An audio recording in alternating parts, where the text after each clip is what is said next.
Actually, ano siya, parang dalawa din kasi siya. So, naglalaro yun. Pero pink siya talaga. Pero, pansinin nyo yung damit natin ngayon, pink and red. So, any of the two, pwede naman natin, pero pink talaga tayo. Wala ng EPE parameter para sa agent retention. 1 million sa akin! Jo, ano naman na natira? 100K. 85% persistency. Hey, good job! Kasi yung mga core leaders ng Ay, ano yan? kasama pa yung secondary mo. Okay lang. May core leaders. Bakla. Yun. Rafa, Josie, Darwin. Ayan, walang challenge. Ano? Mas gusto mo? Si King! Ay, sige. Maging MDRT o maging unit manager? At At bakit? Pampaji. You MDRT for this wonderful question. For me, I want to be... I want to be a unit manager, syempre. And kung ano naman, kung kaya din pagsabayin ko, why not? Yung MDRT. So, unit manager, syempre kasi lahat naman tayo ginogol na maging leader, and nakikita ko rin yung sarili ko na I will retire with gold. Yeah! Ano lang? Pakibasa ng malakas. Madalas na sermon na kakilala ni Yuen.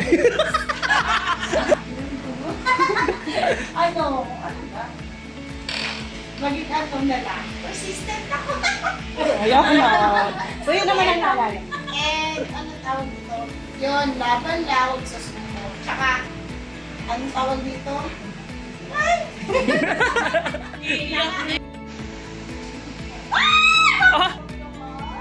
Ano ang passive persistency rate ng sa figure? Ano? Para alam nila lahat. 85%. Para sa iyo ka na. Para sa atin talaga yung tanong. Ano ang nasa? Sino pinakamagaling na sagot? Oo. Ayusin mo. Okay lang yan, hindi naman maingay na reklamador. Oo. Hindi. Yung maingay lang talaga.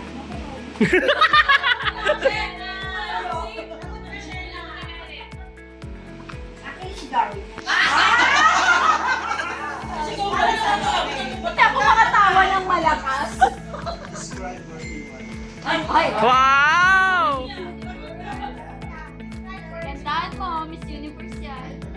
Kahit one word basta Tagalog. Ay, English or Tagalog. One word lang ha, ng sentence ha. Mga inasal. Inasal.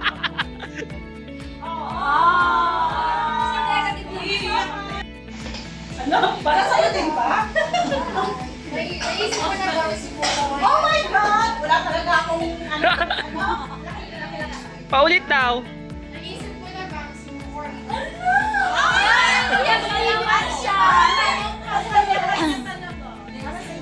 Yung dalawa to. Oo, yes. Pero kapag naisip ko si Madeline, Ah!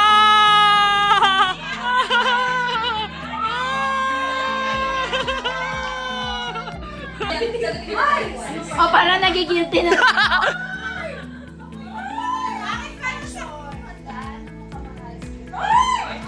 Kasi parang out of the easy hectic schedule of us as teachers, parang hindi mo pa rin, parang hindi mo mag-ibigay pa rin sa ng priority.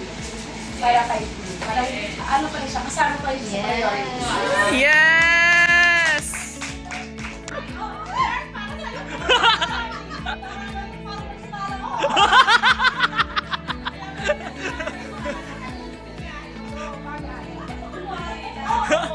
Naka sa 2025. Siyempre kumari sa mga. Saan mo gusto magpalibre kay UM na buffet? Bukas na sa hotel. Ay, sa namin. Hindi sabi. Sarado na. Second house sa QC. O, doon na lang sa sabi ko. Yung ikaw ka! Next time, no? Oh my God, isa pa to? Kayo kasi inisip ko, nung ginagawa ko pa. Ano ang pinaka-grabe na rejection mo dito kay Blue? Recently, no? Oo, nakita ko. Blue Light din siya kumuha. Tapos, parang, ang dagdag. October. Pisan ko. Tapos, parent ko. And then, so, recently graduated lang siya. So, para sa akin, sige, pag-ready ka na. Kasi nga, syempre mag-ipon ko lang. Tapos nakita ko kahapon, nirepost ng mama niya na meron na siyang, actually, sinave ko nga, ipapacheck ko yung plan na kinuha niya. Pero yun, parang, siguro for me, that's the biggest rejection because, syempre parang it's a family member. Tapos parang, minsan talaga naniniwala ako din sa way na minsan yung biggest rejection mo will be someone, will be coming from the, di ba, yung mga closest sa'yo. Tapos yung support mo is coming from pati sa mga strangers. Aww. Pinakasan. Protection card, qualifier ka, at pipili ka sa ang bansa mo gusto ko Australia. Nakapunta na ako, pero gusto ko ulit yun. Nice. Dapat binul mo na yung taon. Kanina ako madalas na nag-chat o nagtatanong ako dito. Oh my God, parang ano din. Rin po kasi ito po yung kanina ka madalas nag-chat o nagtatanong about food. Kaya po kasi ito po yung ayun ko. Tapos, mabilis ko siya Pakilakasan ka rin. Ay! Umiyak ka na ba dahil kay Bro? Actually, tears of joy.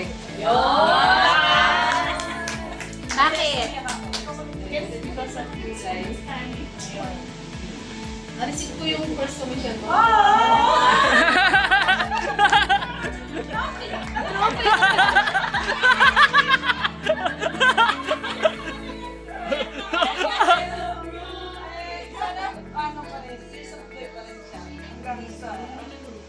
Yes!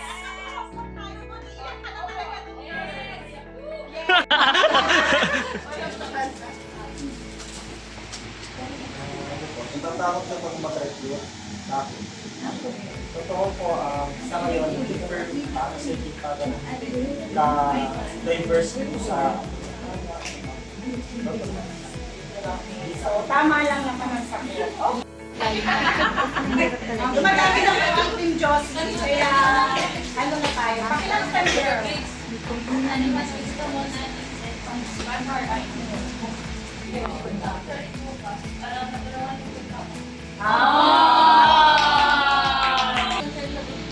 Nakikita mo ba ang sarili mo ano magtatagal? Oh my God, para sa'yo din yun. Pag wala ako sa food, wala na ako.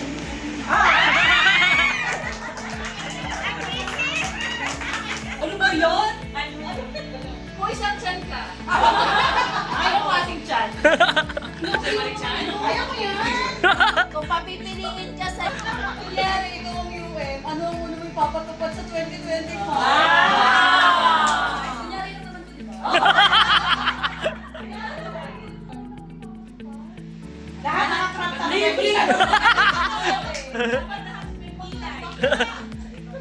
Siguro ano, mag-jowa sa consideration.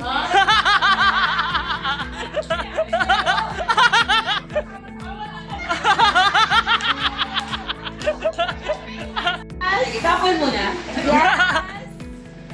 Ano mas gusto mo sa mga activity? Zoom or face-to-face? Zumba! Zumba! Yes! Woo! chocolate na bilya. Alright. Sino favorite mong word? Charot! Mali. Tama yan. Ano ang pinaka-memorable experience mo na kasama ang barkada? Ayaw may kasal lahat. Wala. Charot. Honestly, every year kasi meron, di ba? So, pero siguro ang biglang nagpapap sa mind ko is yung first nyo doon sa Hindi, yung... Sa resort. Sa resort. Na, kumbaga, lahat kasi ng simula, yung lahat ng kung ano yung una, di ba? Parang first love, ganyan. Lahat ng first, yun yung pinaka-row, di ba? And ngayon, nag-improve naman everything. Every year nag-improve, mas dumadami. Pero kung saan kayo nagsimula, yung dapat yung pinaka-core naman. And I thank you. Yay! So, we should be always be grateful sa lahat na nangyayari sa buhay natin. Okay? Be it good or bad, sabi nga, you don't need to shout out the word because everything happens for a reason. Diba? So, kailangan lang natuto tayong i-realize tayo sa mga nangyayari.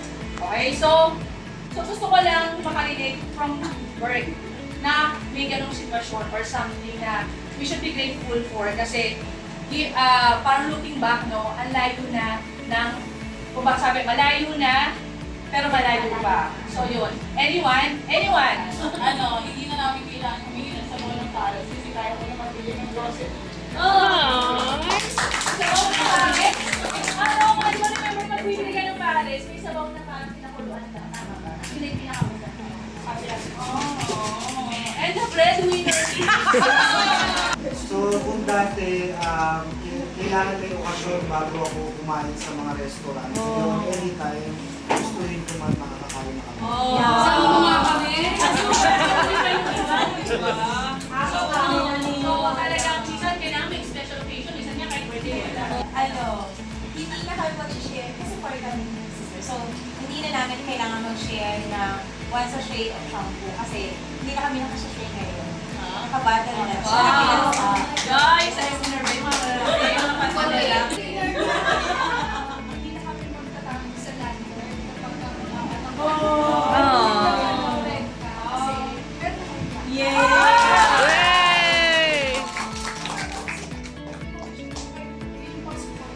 So, malaki siya. Kung baga yung binabayad sa bahay namin, medyo yun yung kumakain talaga yung sweldo ko. Pero yung tapang ko ngayon, hindi na ako nagkukod-kod ng mga kawalit, naghuhugas ng plato ngayong Christmas season.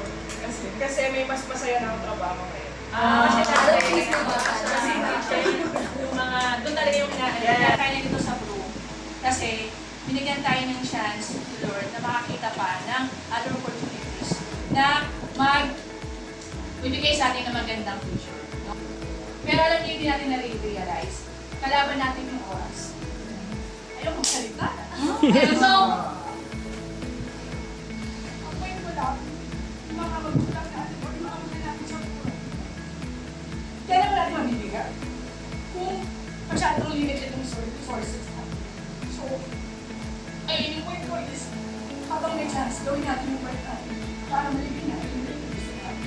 And lastly, pop tayo, di ba? akala nung marami, fame and fortune will make them happy. Pero sa atin, ang pag natin is faith and family. Okay. So, yun lang